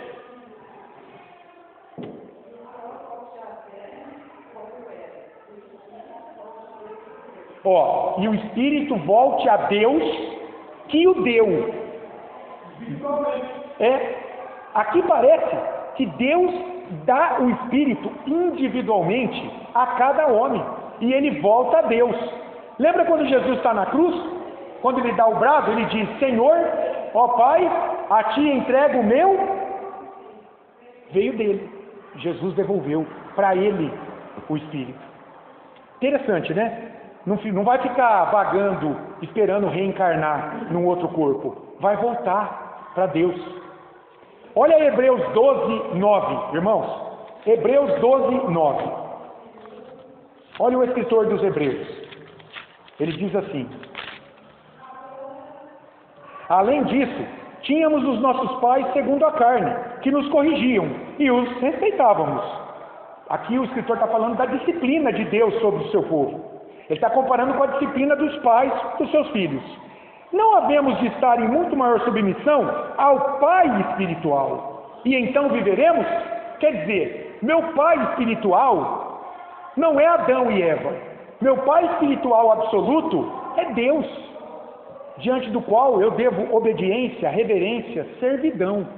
Ele é o pai da minha alma. A gente pode pensar assim. Olha o Salmo 104, de 27 a 30, o último texto. Vai lá no Salmo 104, esse é legal, hein? Olha lá. Olha o que diz o salmista aí. Salmo 104, 27, 30. Vamos pensar em Deus criando cada um individualmente. Olha o que diz o salmista. Salmo 104, de 27 a 30. Ó, eu vou ler. O que ele está falando? Ele está louvando a Deus Criador. Novamente ele começa com Deus criando tudo. Depois ele especifica. E o que é esse Deus Criador? Ele fala: todos esperam de ti, que lhes dês de comer a seu tempo. Se lhes dás, eles o recolhem. Se abres a mão, eles se fartam de bens. Se ocultas o rosto, eles se perturbam. Agora, se lhes cortas a respiração, morrem e voltam ao pó. Ok. E depois? Bom, envias o teu espírito, eles são criados. E assim renovas a face da terra. A gente pode ver esse versículo 30 em duas perspectivas. Aqui, o meu espírito o espírito no Antigo Testamento, no hebraico, é ruach. Lá no Novo Testamento, a palavra grega é pneuma. Mas a gente pode ver aqui, os tradutores da Bíblia, quando eles foram para o hebraico no texto original, eles entenderam que aqui envias o teu espírito com E maiúsculo. E eles são criados. Ou seja, o Espírito Santo recriando, por exemplo, pessoas. Recriando-as espiritualmente, lhe dando vida nova. Mas a gente pode ler aqui também, Deus, pelo seu Espírito, criando pessoas. Quando lhes dá uma alma ou um espírito. Quando elas nascem. É Deus que está fazendo isso. A gente pode ter essas duas perspectivas aqui, nesse versículo 30. Deus cria um pecador em Cristo quando lhe dá vida nova, e Deus cria uma pessoa quando, na concepção, papai e mamãe lá tem o ato sexual e o espermatozoide penetra o óvulo, zigoto, vai para o endométrio, fixa na parede do útero, uma nova vida com uma nova alma. Quem faz isso? Deus. Não parece que Deus faz isso de maneira inteira no ato da concepção? E não que o corpo é criado na concepção, mas a parte imaterial, vem, já existia antes, ou então vem sendo derivada. Não faz sentido? Pode falar. Pode falar, Patrícia. Pode falar. É para participar.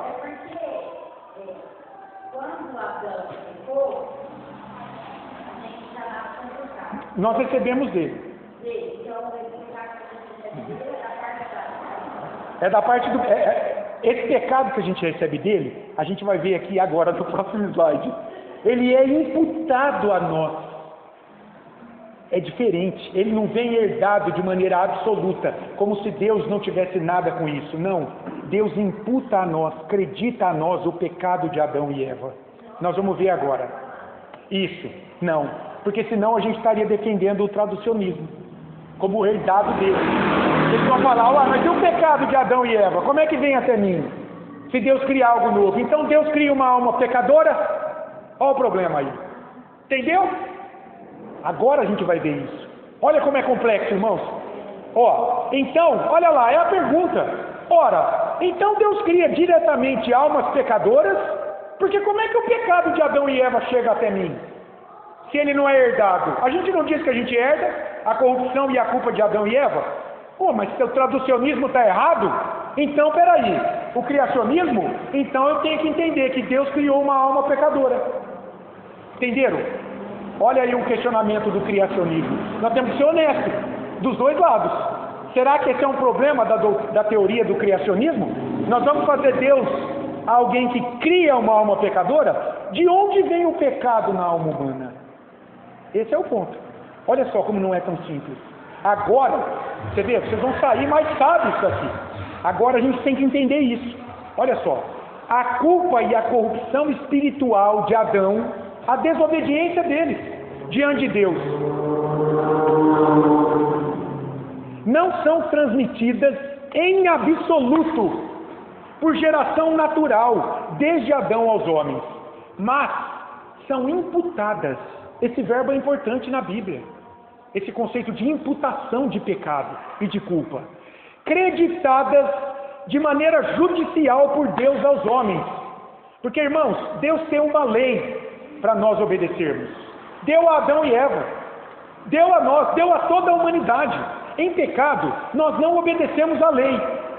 Nos dias de Adão, essa lei não estava codificada, como foi no Monte Sinai, quando ele deu para Moisés. Escreve aí os mandamentos.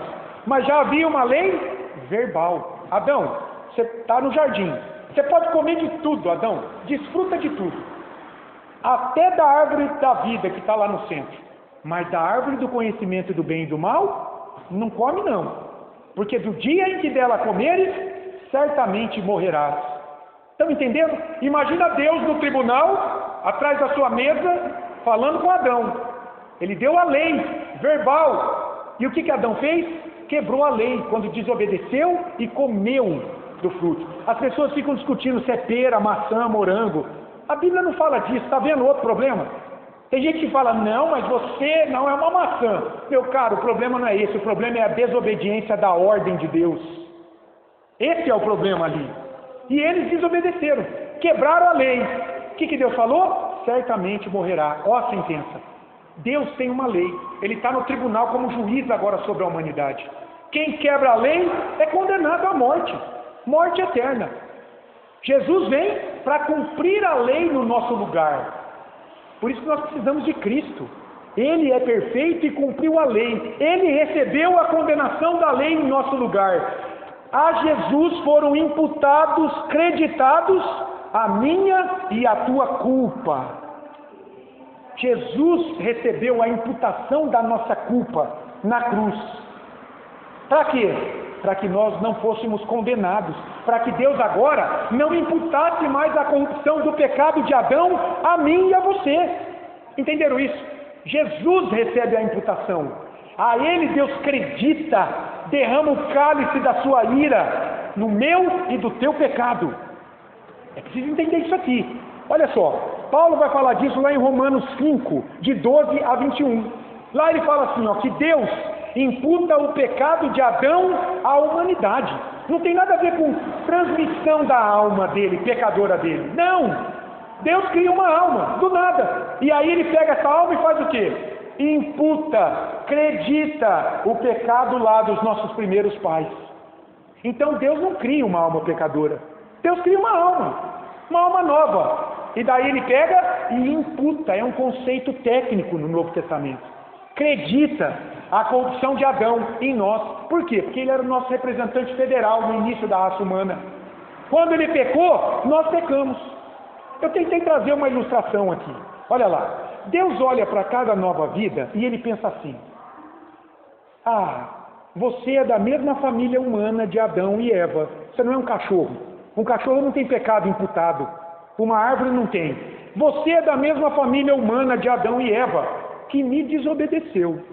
Então, eu te considero também um desobediente. Isso é imputar. É acreditar, é considerar. O pecado deles eu vou considerar como teu. Entendeu? Isso é imputar o pecado. Pode falar. A imputação não é a revelação, né? Outra coisa. O indivíduo prova que ele é filho de Adão. Porque quando você prega para ele, quando você convida ele para a igreja, quando você fala de Cristo, não quero. Ele prova que ele é filho de Adão, quando ele está. Exato. Na carne, veio de lá. Olha lá. Paulo, novamente, fazendo uso aí da carta escrita aos Romanos, o que ele vai dizer ali?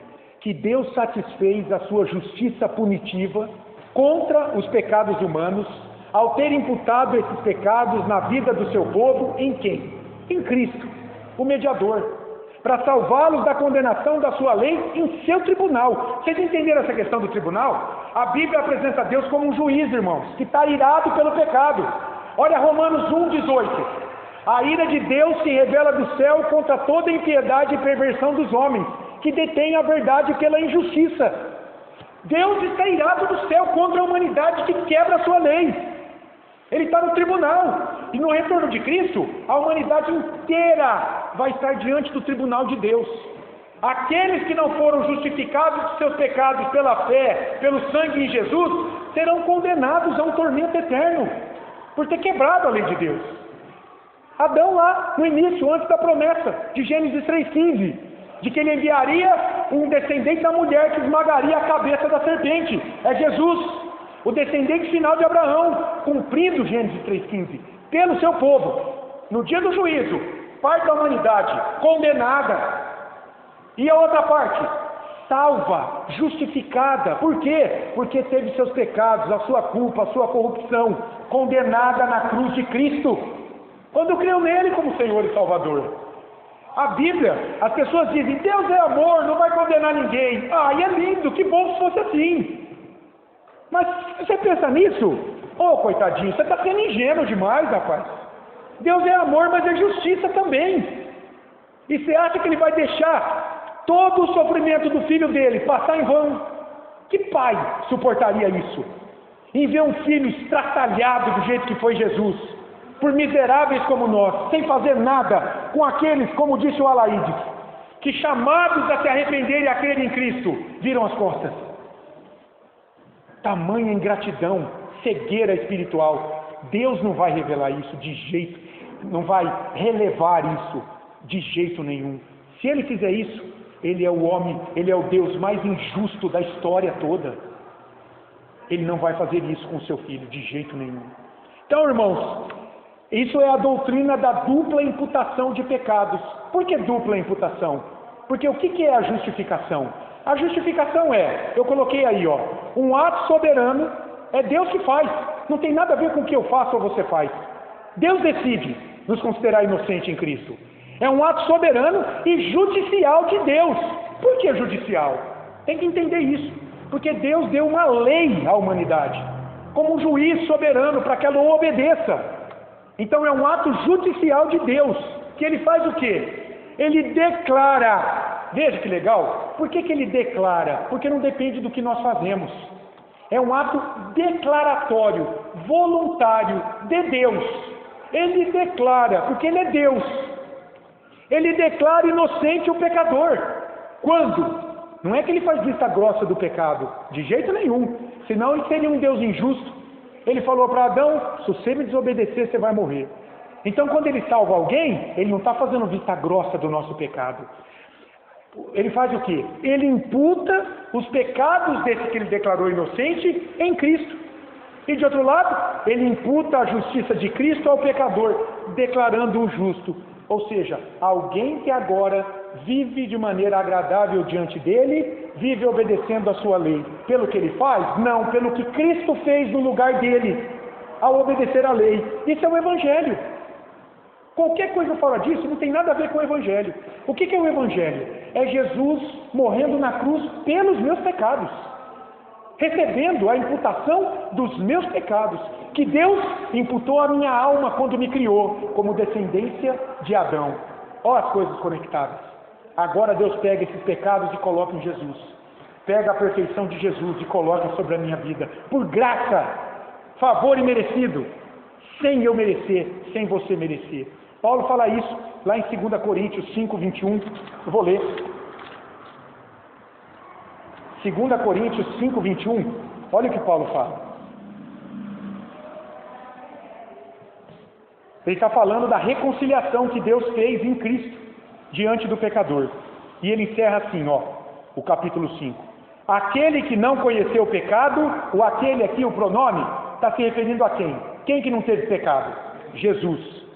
Ele o fez pecado por nós. Ou seja, ele assumiu o nosso pecado. Ele se tornou pecado diante de Deus. Para quê?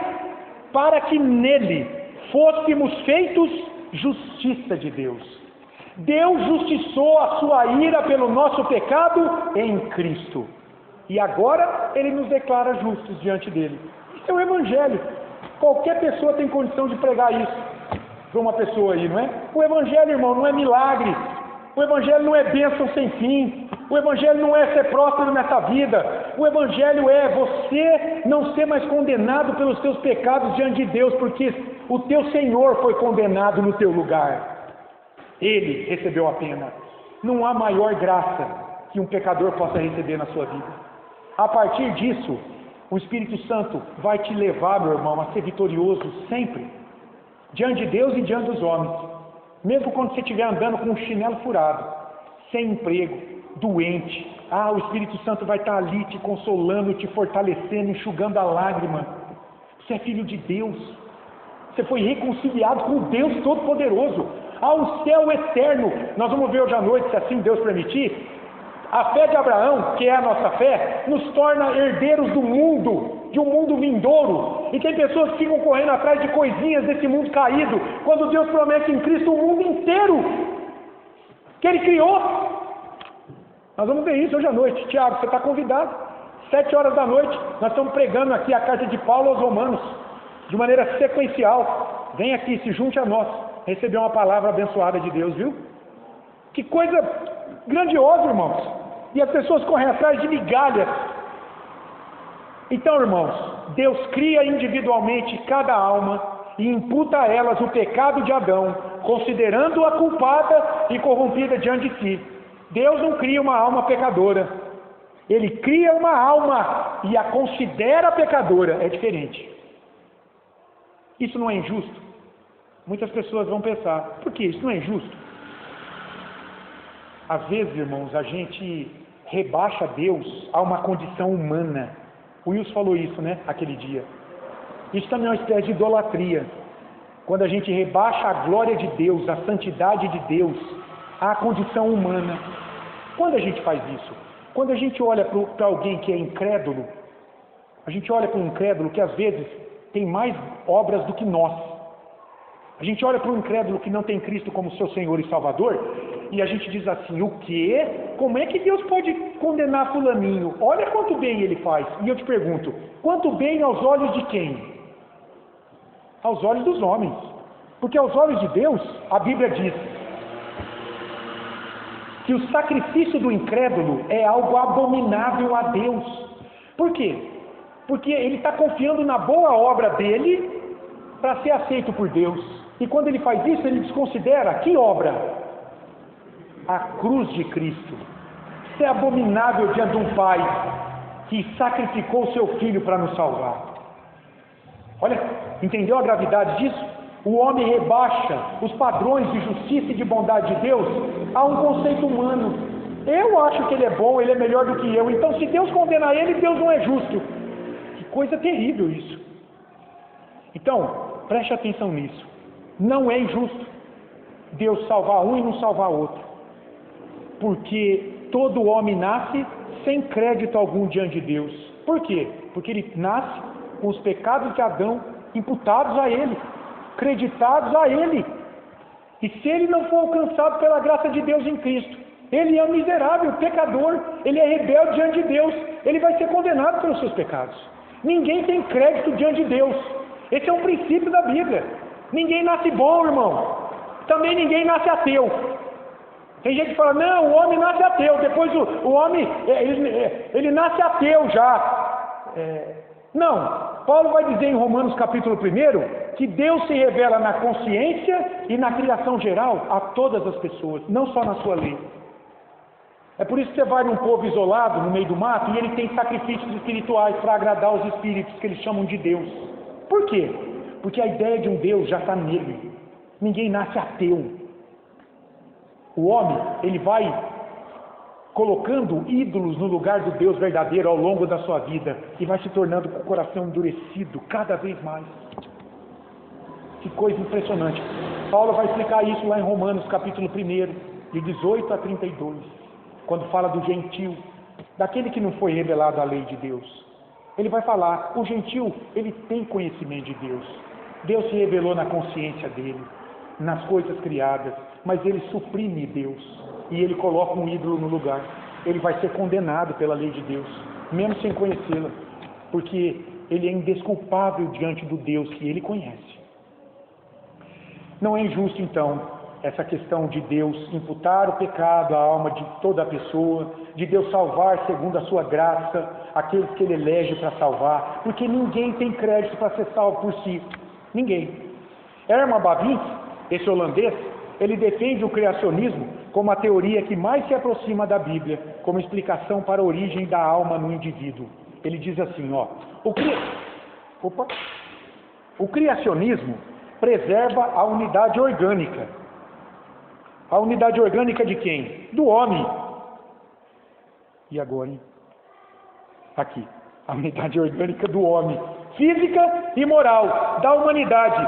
E ao mesmo tempo, ele respeita o mistério da personalidade individual. Ou seja, nós fazemos parte de uma humanidade, de um coletivo, mas você é único.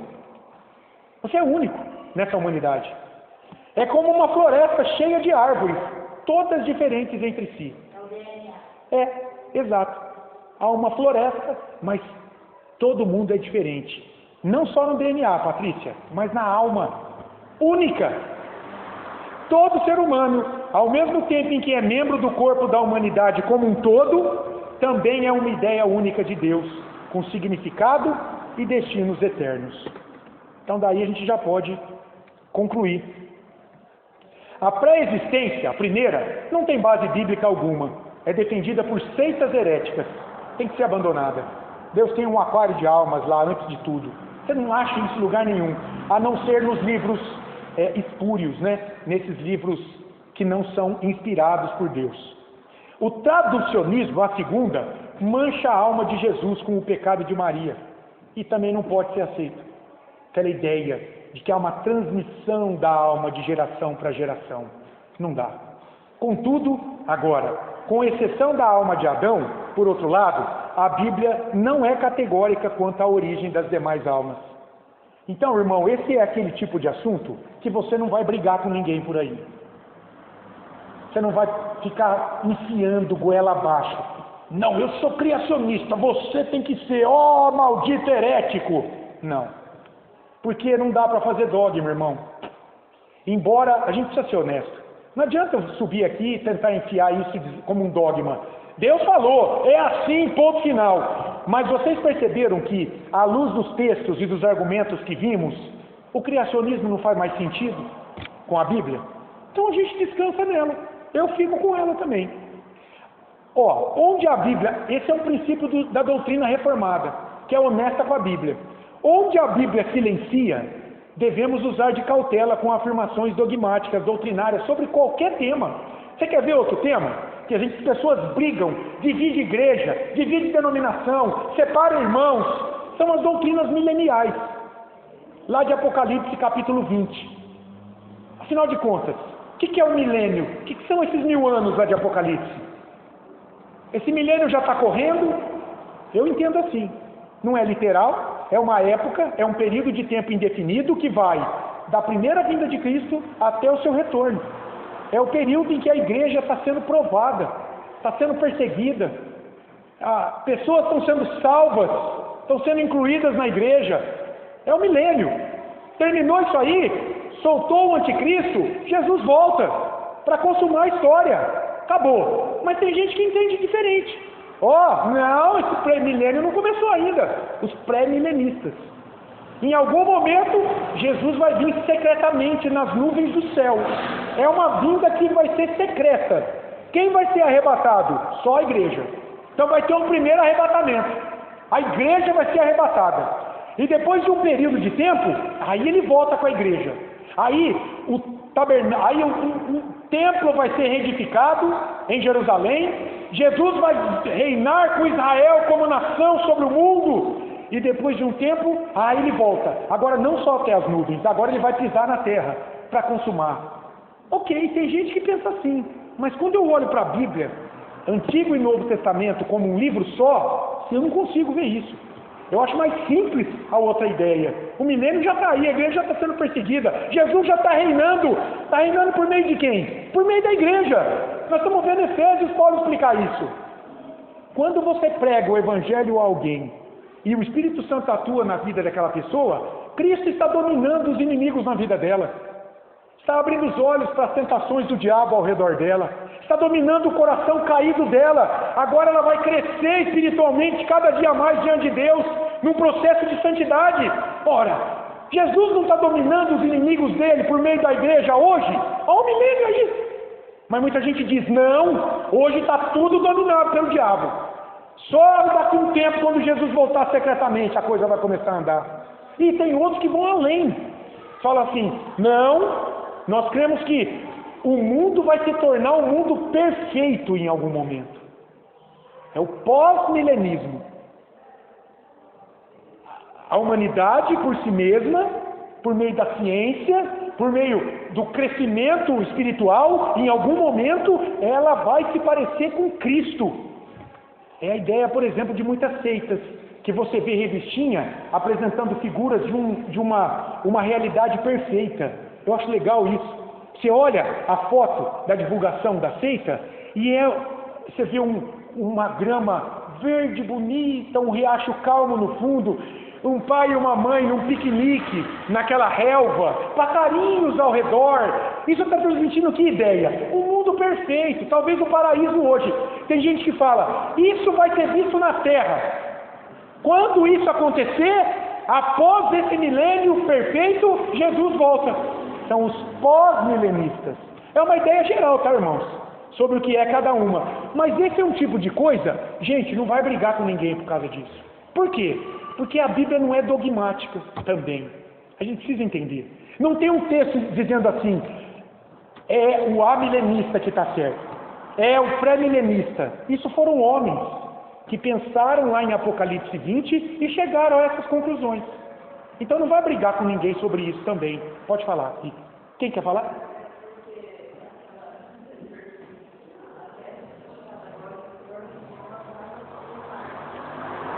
Quando? A pergunta é, quando? Quando isso vai acontecer? Lá na segunda carta de Pedro, ele diz que esse mundo, ele está sendo tesourado para quê? Esse mundo. Destruição. Fogo. Oi? Sim, mas Rita, quando é que a terra se enche da glória de Deus? Quando é que a tua vida se enche disso? Quando você crê em Cristo como teu Senhor e Salvador, recebe o Espírito Santo, você tem a tua percepção espiritual da realidade, a tua alegria, a tua segurança vem hoje de você pertencer a Jesus Cristo, Rita. Não é literal, porque o mundo está sendo entesourado para destruição. Olha a evolução da humanidade. Quando Cristo voltar, tudo se fará novo. Novos céus e nova terra. Nós vamos cantar isso hoje à noite. Novos céus e nova terra. Quando? Depois que Cristo voltar para consumar o século. Depois. Aqui não vai haver um momento em que esse mundo vai ser perfeito, perfeitamente habitável. Não. E se for assim, Pedro estava equivocado. E eu não creio que ele se equivocou, porque ele é apóstolo de Cristo. Trouxe uma palavra inspirada da parte de Deus. Esse mundo, à medida que Jesus aproxima o seu retorno, ele só vai piorar. Do ponto de vista material, do ponto de vista moral, espiritual. As pessoas estão mergulhando cada dia mais. Eu não sei se vocês ficaram sabendo, eu não sabia, fiquei sabendo ontem. Que vai começar um programa agora, e eu posso dizer porque é conhecida na Rede Globo, que vai propor, é tipo um BBB, vai propor o relacionamento de 2 homens com uma mulher, parece, e de 2 mulheres com um homem. Vai propor abertamente, diante de lares, família, crianças. O que é isso, irmãos? Lameque, lembra? Gênesis 4, bigamia, veio da onde? Descendência da serpente, Caim. Já tem o relacionamento chamado relacionamento aberto. Já está funcionando a coisa dele. E ó, o mundo, ó. Como que eu posso crer que esse mundo vai melhorar? Só vai piorar. A ideia de só piorar é a mais completa. É a mais bíblica. Então, agora, os pós-milenistas, eles creem não. Eles falam, não, eu creio que a ciência vai trazer evolução. A ciência tem sido uma bênção, a tecnologia. Mas o que o homem em pecado faz com isso? Ele usa para o mal, contra Deus, de maneira egoísta. Ele explora o próximo. Olha a poluição das águas, do meio, olha a degradação total. Olha a evolução da história humana. Se a gente precisa ser honesto, tem evoluído, como os espíritas defendem? Olha, Rita, olha o desamor. O que Paulo fala para Timóteo, que seria a característica da humanidade no final dos tempos? O amor se esfria de quase todo. Olha hoje o que filhos estão fazendo com pais. Outro dia eu vi uma moça matou a família inteira, matou a mãe, o pai e os irmãos. Eu não sei se por conta de herança ou porque os pais não aceitavam o relacionamento dela. Gente, o que é isso? Isso é inconcebível. Isso, Rita, também. De famílias. Olha a igreja perseguida no Oriente Médio, irmãos. Olha, a gente não sabe a bênção que é estar reunido aqui em paz. Lá, isso aqui não pode existir. A pessoa chega ali, metralha todo mundo, vira as costas e vai tomar um café no bar. A gente não faz ideia do que é isso. Como que eu posso crer que esse mundo vai melhorar? Não dá. Bem demais. E você sabe, Alair, que isso às vezes é um laço para nós? Porque isso nos leva a acomodar. E ó, tá tudo tranquilo, eu vou na igreja quando eu quero. Eu sei que domingo que vem a igreja vai estar lá, então hoje eu não preciso ir. Isso é terrível, irmãos. Isso também nos leva a acomodar. Às vezes não. Eu tenho certeza que a fé daqueles irmãos nossos lá, mas ó, bota a gente longe. A fé deles é muito maior do que a nossa. Muito maior. Mas é isso. Ó, os reformados dizem que o criacionismo parece ser a teoria menos problemática e que preserva a inocência de Jesus e a integridade do ser humano como uma unidade complexa. Corpo, alma ou espírito. Alma ou espírito. E o corpo preserva. Deus cria tudo na mesma hora, como a Rita falou. Então, tem sido a preferível pelos estudiosos. E eu gosto muito dela também. Acho que ela faz mais justiça à Escritura. Algumas aplicações. A gente já pensou em várias. Mas olha, é o que eu disse no início. Às vezes você pensa assim, não, doutrina, teoria. Como gente que já veio aqui, terminou o estudo, falou, pastor, gostei muito, foi muito legal, mas é muito difícil, eu tenho que pensar demais, obrigado. Nunca mais voltou. Mas não é, irmão.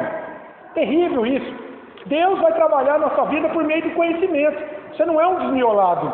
Crer é pensar. É preciso pensar sobre as doutrinas da Bíblia, sobre temas como esse. Olha que legal quanta coisa a gente pensou hoje. Muita gente não sabe nada disso. Só quer pular. Vamos pular, vamos pular, vamos pular, louvado, glória.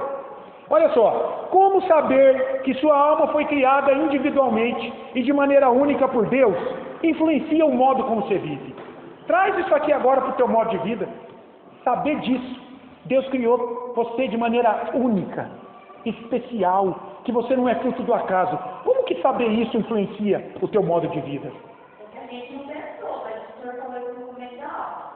Deus criou o homem de uma maneira única. Então, se a gente tivesse pensado, não dá para realmente, tipo, que nem uma molécula, né? Separar o pai da mãe, Sim. uma alma do filho. Sim. Olha só, como que isso influencia a tua vida? Não é um upgrade? Não dá um up? Você não fala assim, Senhor, obrigado. De que modo saber da origem divina de sua alma o estimula a buscar mais o Senhor? A responder a esse Deus que te criou de maneira única, especial. Você foi tecido no ser de Deus de maneira única. Eu fico imaginando, é o que Davi fala no Salmo 139. Fala, Senhor, o Senhor viu minha substância ainda informe, o Senhor já me conhecia, do início ao fim. O Senhor traçou a minha alma dessa forma e ninguém é igual a mim. Isso não dá dignidade? Passou outra coisa, às vezes eu não me escolho aqui para em casa, mas assim, a pessoa quando ela tem entendimento, ela fica bem mais tranquila para discutir com ela. O entendimento parece que é tudo que fala, na verdade. Sim. Mas mesmo a gente entende. Quanto menos a gente entende, mais a gente é enganado. Vocês concordam? Ó, em momentos de desânimo, sentimento de indignidade, baixa estima, todos temos. Lembre-se, meu irmão, de que você não é fruto do acaso. Você é um ser único e especial, diretamente criado por Deus. Então viva para a glória do teu Criador e você encontrará alegria, força e vitória em teus dias. Essas coisas Deus vai usando no dia a dia. O Espírito Santo, ele vai usar uma aula, um conhecimento como esse, talvez num dia que você estiver muito ruim, lá no fundo do poço. Ele vai trazer esse conhecimento à tua memória e ele vai te animar. E você vai conseguir de alguma forma se levantar. É isso. Nós cremos que ninguém sai amaldiçoado de uma igreja. Deus sempre traz a pessoa aqui para abençoar, para trazer esclarecimento a ela. Então essa é a minha convicção. Eu espero que você tenha crescido um pouco mais, aproveitado um pouco essa aula aqui e possa aplicar isso na tua vida, especialmente em dias que estiver difícil, a situação estiver difícil. Amém? Vamos orar? Demorou demais essa aula, hein, irmãos? 10h40, misericórdia. Era para ser mais rápido. Mas é isso, né? É um tema que gerou muita discussão. E isso é bom. Isso é o estudo. É para você realmente colocar, ó, não entendi. Normalmente, viu, Tiago? A aula é 1h10, no máximo. Mas essa aqui foi um pouquinho além, meia hora além, né? Mas você vê, é complexa, né? E espero que tenha recompensado, né? Por essa aula tão duradoura. Peço desculpa pelo tempo. Tá bom? Vamos orar para encerrar? Obrigado, Pai, pelo tempo que o Senhor nos deu aqui de instrução na Tua Palavra. Leva-nos de volta para os nossos lares, na unção do Teu Espírito Santo, Senhor, guardados pelo Senhor, mais crentes ainda em Cristo como nosso Senhor e Salvador, e prepara-nos para cultuar ao Senhor à noite. Que o Teu Espírito possa nos alegrar, nos trazendo de volta aqui hoje, Senhor, para verter verdadeira adoração a Ti por meio de Cristo Jesus. Como evidência, Deus, como resposta de gratidão pela Tua presença em nossa vida, por aquilo que o Senhor tem feito em nossa vida por meio da Tua Palavra, pelo Teu Santo Espírito. Obrigado, Deus, pelo Tiago aqui nos visitando nesta manhã, que ele possa levar esta palavra aquecida pelo Teu Espírito em seu coração e que o Senhor também, ó Pai, possa esclarecer as suas dúvidas cada dia mais, trazendo a verdade do Senhor para a vida dele e assim para a vida de toda a Tua igreja aqui reunida. Assim oramos em nome de Jesus. Amém. Amém.